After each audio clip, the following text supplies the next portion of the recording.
Well, right now, the government is hunting this man, Anwar al-Awlaki. He's on the U.S. hit list.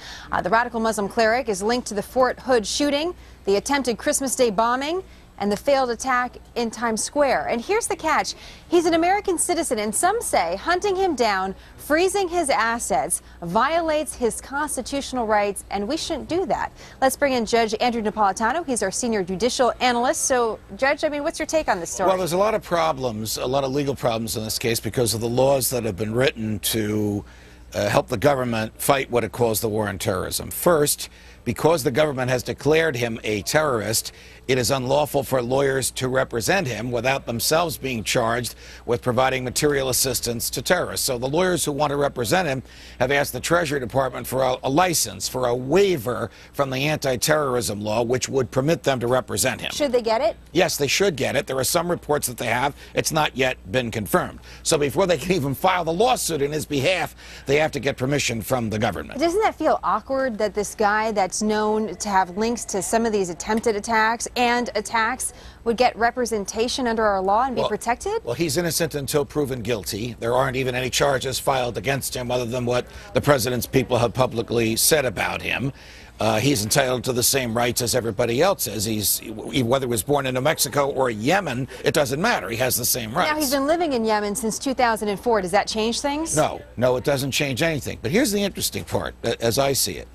The president, not out of his own mouth, but out of the words of his former director of national intelligence, Admiral Dennis Blair, claims the right to kill this guy in the streets in another country. But some people would say, good, let's bring him down. The Constitution says, bad. He has the same rights as everybody else. The president is subject to the same laws as everybody else. But then the president can't commit murder. How do you get somebody like that? I mean, how do you we're saying there's a terrorist. You follow the law. If this guy from Yemen has violated a law, and the law he allegedly violated is speaking, so speech is protected, so that's an issue. Right. They have to ask Yemen to extradite him here. If Yemen won't do that, then they're stuck. Then there's nothing they can do unless they want to invade Yemen in order to get this guy. But do you see, is our own law preventing us from getting this guy essentially off the streets and inspiring other potential terrorist attacks? You know, the Constitution, Justice Scalia has written, sometimes protects the criminality of a few in order to preserve the freedom of us all.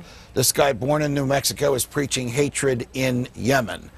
He has the right to preach what he wants. If we think his words violate an American law, we have to follow our own laws in order to bring him here. His father has hired lawyers to sue the president, asking a judge to stop the president from trying to kill him. That has never happened in American history. Do you think it actually goes through? Are we going to see a case like that? I think we will see a case like that. I think a court will decide the president doesn't have the authority to kill somebody because of their words that they utter in another country. But the thought of a judge enjoining the president will be fascinating. Well, when you put it like that, Judge, are you going to tackle this story on your show this weekend? I'm going to tackle it. No, not this show. This show we're doing nullification. We're doing the rights of the states, like Missouri yesterday, to nullify Obamacare. Well, we should tell everybody, what's your show again? Freedom Watch, 10 a.m., the Fox Business Network. The same one that bowling is on. Oh, gosh. You two together?